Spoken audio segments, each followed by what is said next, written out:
ഇതെന്റെ ഇരിക്കട്ടെ. അല്ലെങ്കിൽ വേണ്ട.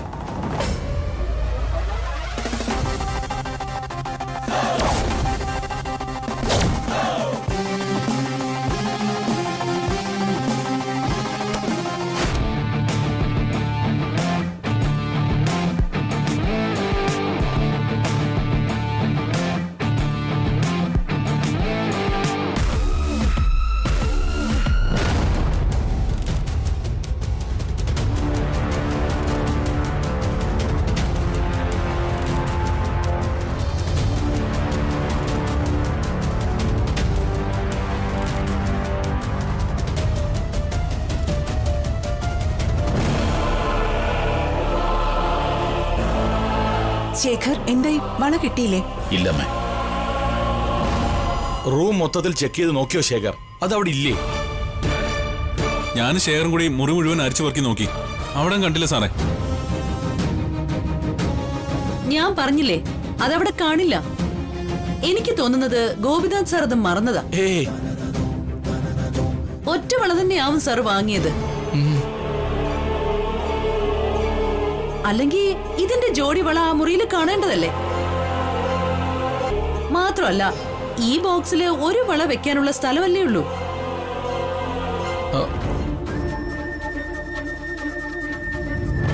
ശരിയാണല്ലോ സാറേ. സാറിന് ഓർത്ത് നോക്കിയേ, ആ ഗോൾഡ് ബോക്സ് സാറിന്റെ മുറിയിൽ വെക്കുന്നതിന് മുമ്പ് സാറ് മറ്റെവിടെങ്കിലും വെച്ചോ? ഒന്ന് ഓർത്ത് നോക്കിയേ സാർ. ഇല്ല, ഞാനിത് എന്റെ മുറി തന്നെയാ കൊണ്ടുവച്ചത്. എനിക്ക് നല്ല ഓർമ്മയുണ്ട്. ശേഖർ, നീ ക്ലിയർ ആയിട്ട് നോക്കിയോ? അതവിടെ ഇല്ലേ?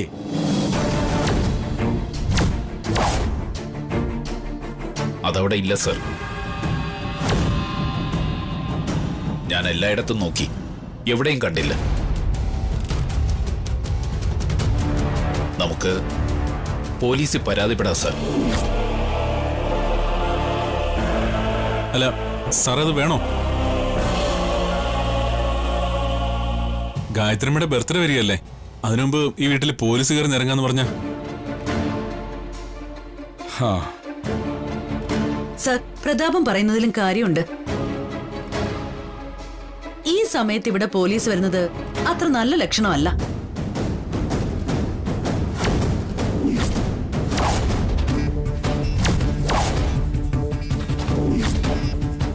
ശരി ശരി, പോലീസിൽ കംപ്ലൈന്റ് ഒക്കെ പിന്നെ ആവാം.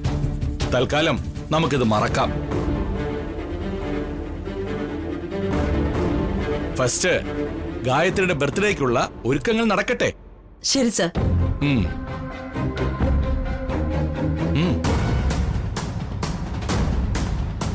ആ കയ്യൊന്ന് നീട്ടിയേ.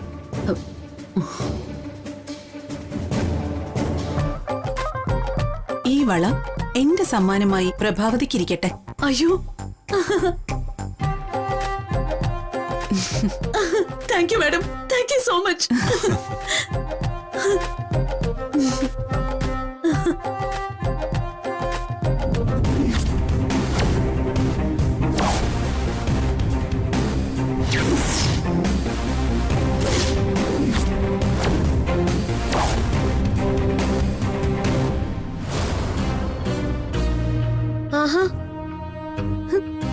ഇവിടെ എന്താ കുരുക്ഷേത്ര യുദ്ധം തുടങ്ങാൻ പോവാണോ? കൗരവപ്പടയും പാണ്ഡവപ്പടയും ഒക്കെ ഒരുമിച്ച് കൂടിയിട്ടുണ്ടല്ലോ.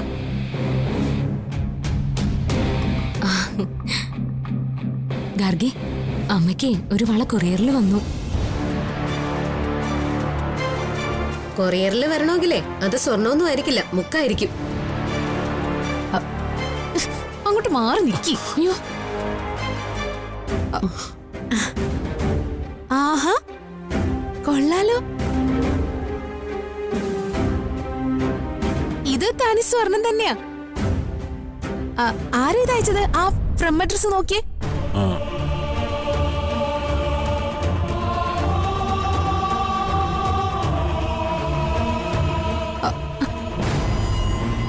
ഫ്രം അഡ്രസ് ഒന്നുമില്ല. കൊറിയർ പയ്യൻ പോവുകയും ചെയ്തു. ഇനിയിപ്പോ ആരോട് ചോദിക്കാന്? ചിലപ്പോ വിപിനായിരിക്കും അയച്ചത്. വിപിൻ എന്തിനാ കൊറിയർ അയക്കുന്നത്? നേരിട്ടങ്ങ് കൊടുത്താ പോരെ?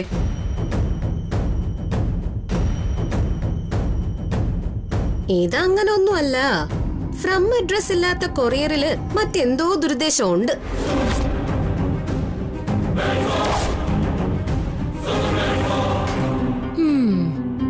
ലക്ഷണം കണ്ടിട്ട് വിശാൽ സാർ അയച്ചതുപോലെ ഉണ്ടല്ലോ. അതെ, ഞാൻ തന്നെ അത് അയച്ചത്. ഗാർഗി പറഞ്ഞതുപോലെ ഒരു ദുരുദ്ദേശവും ഇല്ല കേട്ടോ. ഒരു സർപ്രൈസ് ആയിക്കോട്ടെ എന്ന് കരുതിയിട്ട് ഞാൻ ആരോടും പറയാതിരുന്നത്. ഞാൻ പറഞ്ഞില്ലേ വിശാൽ സാർ ആയിരിക്കും ഈ സമ്മാനം അയച്ചതെന്ന്. പ്രഭാവതി അമ്മയുടെ എല്ലാ പിറന്നാളിനും വിശാൽ സാറ് സമ്മാനം കൊടുക്കാറുണ്ടല്ലോ. എനിക്ക് തീരെ വിശ്വാസം വരുന്നില്ല.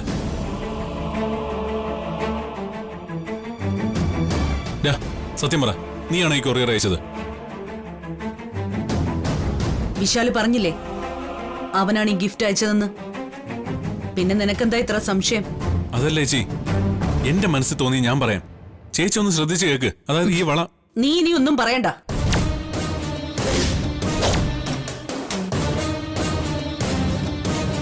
വിശാൽ എല്ലാം പറഞ്ഞു കഴിഞ്ഞു. ഇനി നീയായിട്ട് പുതിയ കഥ മെനയണ്ട.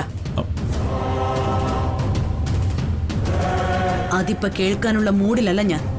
അല്ല,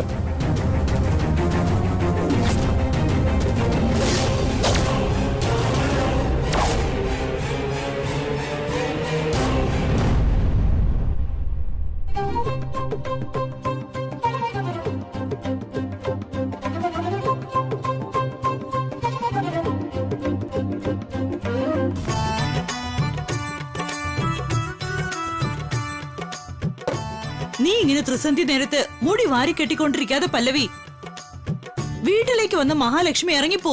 പറഞ്ഞേക്കാം. നിന്നോട് ഞാൻ എത്ര തവണ പറഞ്ഞിട്ടുണ്ട്, നീ എന്താ അനുസരിക്കാത്തെ? ഈ വീട്ടിൽ ഞാൻ എന്ത് ചെയ്താലും കുറ്റം. ത്രിസന്ധ്യ നേരത്ത് മുടി കെട്ടിയ കുറ്റം, വൈകിട്ട് നഖം വെട്ടിയ കുറ്റം, ഉച്ചയ്ക്ക് കുറച്ചു നേരം ഒന്ന് മായങ്ങിയ കുറ്റം, ഞാൻ എന്ത് ചെയ്താലും കുറ്റം. നീ ഈ പറഞ്ഞതെല്ലാം കുറ്റങ്ങൾ തന്നെയാ. ഇനി അതിനെ ന്യായീകരിക്കാൻ നിൽക്കണ്ട. നീയും ഞാനും തമ്മിൽ ഒരിക്കലും ഒത്തുപോയില്ല. എന്നാൽ ഒരു കാര്യം ചെയ്, എന്നെ അങ്ങ് കെട്ടിച്ചുവിട്. അങ്ങനെയെങ്കിലും ഞാൻ മനസ്സമാധാനത്തോടെ ഒന്ന് ജീവിച്ചു പോയിക്കോട്ടെ. നിനക്ക് കല്യാണോ? നിന്നെ ആര് കെട്ടാനാടി വായാടി? എനിക്കെന്താ ഒരു കുറവ്? ഞാൻ സുന്ദരിയല്ലേ? പുറത്തേക്ക് ഇറങ്ങിയ ആമ്പിള്ളാരുടെ കണ്ണു മുഴുവൻ എന്റെ നേരെയാ. അതെനിക്ക് സൗന്ദര്യം ഉള്ളതുകൊണ്ടല്ലേ. ഈ കാലത്ത് സൗന്ദര്യം കൊണ്ടൊന്നും ഒരു കാര്യമില്ല, ഭാഗ്യം കൂടെ വേണം. മുത്തശ്ശ, ഇത് കേട്ടോ? അമ്മ എപ്പോഴും എന്റെ മനസ്സിനെ വേദനിപ്പിക്കുന്ന തരത്തില് സംസാരിക്കൂ. ദേ പല്ലവി, അച്ഛൻ ഒന്നാമത് തലവേദനയായിട്ട് അമ്പലത്തിൽ കൂടെ പോവാതിരിക്കുക. വെറുതെ അച്ഛനെ ബുദ്ധിമുട്ടിക്കല്ലേ. ആണോ മുത്തശ്ശ? നിന്റെ അമ്മ പറഞ്ഞാൽ എന്താണ് തെറ്റ്? നീ നിന്റെ ചേച്ചിയെ നോക്ക്. വലിയ പഠിപ്പില്ല, വസതിയില്ല. ഏതെങ്കിലും പട്ടിക്കാട്ട് ഗ്രാമത്തിൽ കെട്ടിച്ചുവിടാന്നാ ഞങ്ങൾ വിചാരിച്ചത്. പക്ഷെ അവളുടെ ഭാഗ്യം, അവളിപ്പോ ജീവിക്കുന്നത് പട്ടണത്തിലാ. സമ്പന്നമായ ജീവിതം. അതാ മോളെ നിന്റെ അമ്മ പറഞ്ഞ ഭാഗ്യം. പട്ടണത്തിലെ ജീവിതം ചേച്ചി ആകെ മാറ്റിക്കളഞ്ഞു മുത്തശ്ശ. മുത്തശ്ശനറിയോ, എന്റെ പിറന്നാളിന് ഒരു ആശംസ പോലും ചേച്ചി പറഞ്ഞില്ല. ഈ അനിയത്തിയോട് അല്പമെങ്കിലും സ്നേഹം ഉണ്ടായിരുന്നെങ്കിൽ ഇങ്ങനെ ചെയ്യില്ലായിരുന്നു ചേച്ചി. ഫോണില്ലാത്ത നിനക്ക് അവൾ എങ്ങനെ വിളിച്ച് ആശംസ അറിയിക്കും? അവള് മനസ്സുകൊണ്ട് നിന്നെ അനുഗ്രഹിച്ചു കാണും. അല്ലാതെ നീ വിചാരിക്കുന്ന പോലെ അല്ല പല്ലവി. നീ അവളോട് ചിലപ്പോഴൊക്കെ അസൂയയോടെ പെരുമാറുന്നത് ഞാൻ കണ്ടിട്ടുണ്ട്. നീ അവളെ ദ്രോഹിക്കുമ്പോഴും പാറു നിന്നെ സ്നേഹിച്ചിട്ടേ ഉള്ളൂ.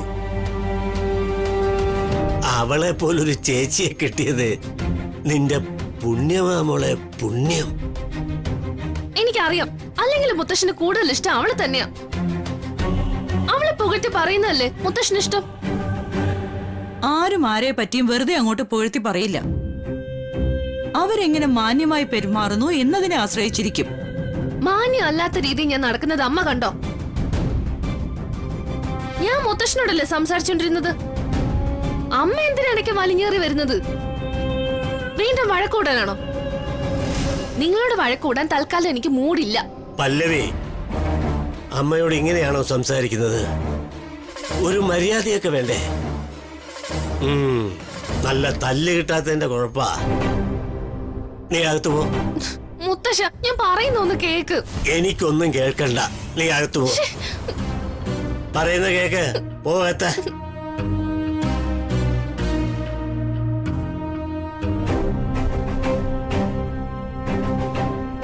അച്ഛാ, എത്രയും പെട്ടെന്ന് ഇവൾക്കൊരു ചെറുക്കനെ നോക്കണം. ഇവളെങ്ങനെ നിർത്തിയ ശരിയാവില്ല. കല്യാണമൊന്നും നമ്മൾ പറയും പോലെ നടക്കില്ല മോളെ. സമയമാകുമ്പോ അത് താനേ നടക്കും. ഉദിയന്നൂരമ്മ അവളുടെ തലയിൽ എന്താ എഴുതിയേക്കുന്ന ആർക്കറിയാം? എനിക്ക് അവളെ പേടിയാച്ചാ, അതുകൊണ്ട് പറഞ്ഞതാ. നീ ആ സന്ധ്യാദീപം തെളിയിക്കേ.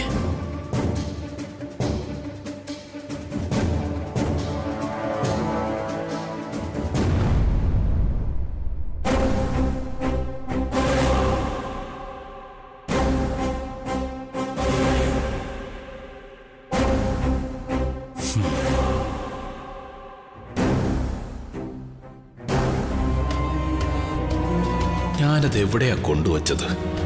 എത്ര ആലോചിച്ചിട്ട് ഓർമ്മ വരുന്നില്ല. ഈ വീടെല്ലാം തിരഞ്ഞു, എവിടെയും കാണാനില്ല. ഇനി ഒന്നുകൂടി ഒന്ന് നോക്കിയാലോ?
ഞാനത് എവിടെ കൊണ്ടുപോയി വെച്ചു? അത് കാണുന്നില്ലല്ലോ.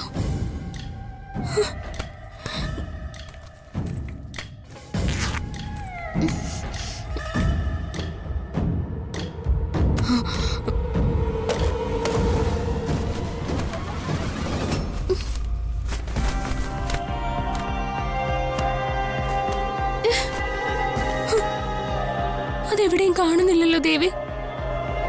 എനിക്കൊട്ട് ഓർമ്മയും വരുന്നില്ല.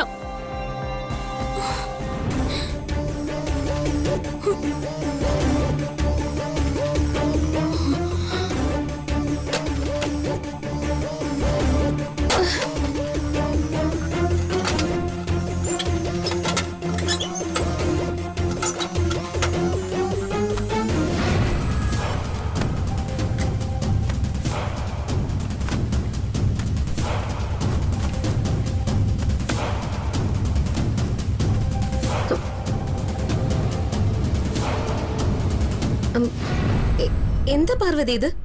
എന്തിനാ ഇതൊക്കെ വാരി വലിച്ചിട്ടിരിക്കുന്നത്? എന്റെ ജിമിക്ക് കാണുന്നില്ല ഗാർഗി. ഞാൻ എല്ലായിടത്തും നോക്കി, ഒരിടത്തും കാണുന്നില്ല. നീ എന്താ ഈ പറയുന്നേ? നിന്റെ ജിമിക്ക് ഇവിടെ ആരെടുക്കാനാ?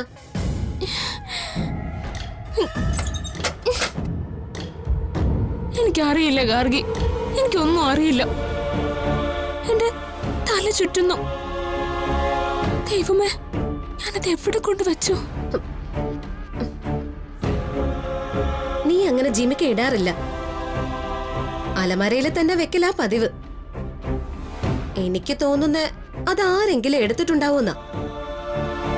എന്തായാലും പുറത്തുനിന്ന് ആരും വന്ന് എടുക്കാൻ പോകുന്നില്ല. കള്ളം കപ്പലില് തന്നെ ഉണ്ട് പാർവതി.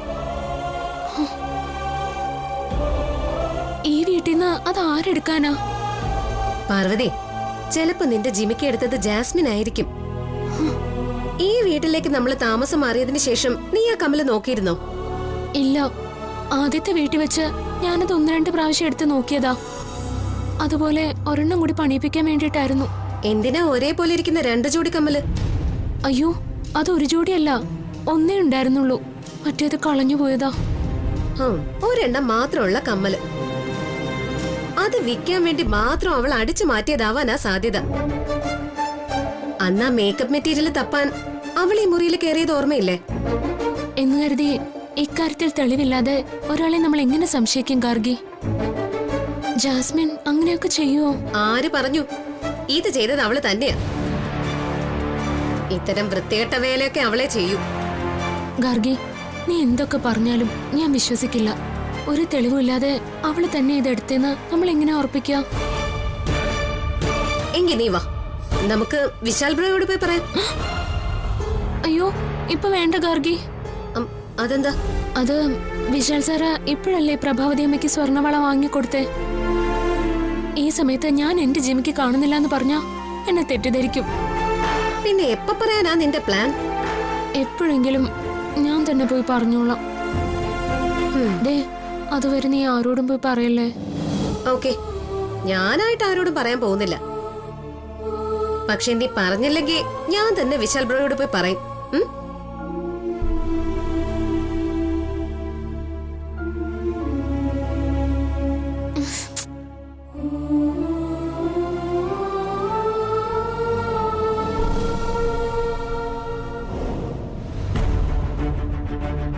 എന്റെ ദേവി, അതെന്റെ കൺമുന്നിൽ തന്നെ കാണിച്ചു തരണേ.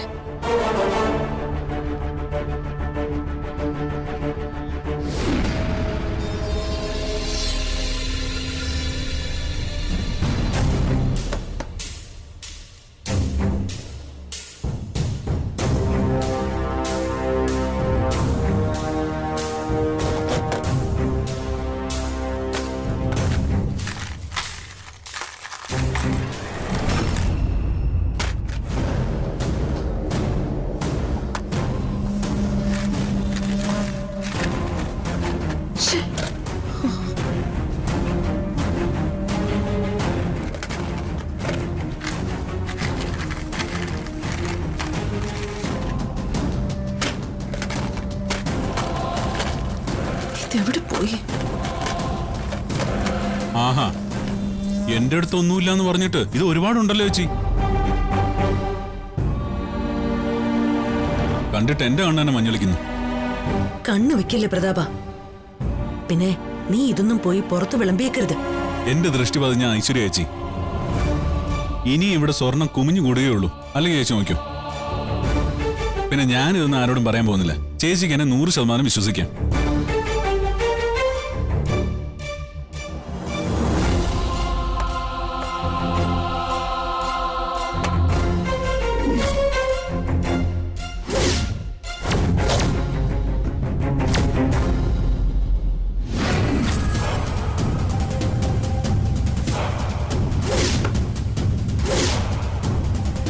ഇത് വല്ലാത്തൊരു കാഴ്ചയാണല്ലോ ചേച്ചി. ഇത് ഇവിടുന്ന് അടിച്ചുകൊണ്ട് പോയിട്ട് ഇവിടേക്ക് തന്നെ ഗിഫ്റ്റ് അയച്ച പോലെ ഉണ്ടല്ലോ. ഓ, എന്താ ഒരു മാച്ച്. പ്രതാപ, നിന്റെ സ്വഭാവം അല്ല വിശാലിനുള്ളത്. അവന് നിന്നെ പോലെ ക്രിമിനൽ മൈൻഡൊന്നുമില്ല. ചേച്ചി എന്നെ ക്രിമിനൽ എന്ന് വിളിച്ചത് കോമഡിയാണെന്ന് എനിക്കറിയാം. ആ, അതൊക്കെ പോട്ടെ. ചേച്ചിക്ക് ഇപ്പൊ എന്തോ ഒരു ടെൻഷൻ പോലെ. പ്രതാപ, ഞാൻ നിന്നെ വിശ്വസിച്ച് ഒരു കാര്യം പറയാൻ പോവാ. ഗായത്രി മരിക്കുന്നതിന് മുമ്പ് അവള് മോഹിച്ച വളകളായത്. പക്ഷേ അത് ഞാൻ മോഷ്ടിച്ചു. എന്നിട്ടാ എന്നെ ക്രിമിനൽ എന്ന് വിളിച്ചല്ലേ? അല്ല, അതൊക്കെ പോട്ടെ. അന്ന് എന്നോട് അടിച്ചു മാറ്റി എന്ന് പറഞ്ഞ വളയാണോ ഇത്? പയ്യ പറയടാ, ഞാനെന്താ പൊട്ടിയാണോ? ആരെങ്കിലും കേൾക്കും. കേട്ടാ ആകെ കുഴപ്പമാവും. സോറി. ആ വള തന്നെയാണോ ഈ വള? അതെ.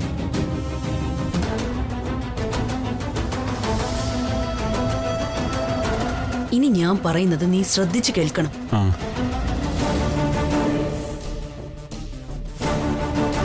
അന്ന് ഈ വള വെച്ചിരുന്ന ബോക്സ് ഉൾപ്പെടെയാ ആരോ അടിച്ചു മാറ്റിയത്.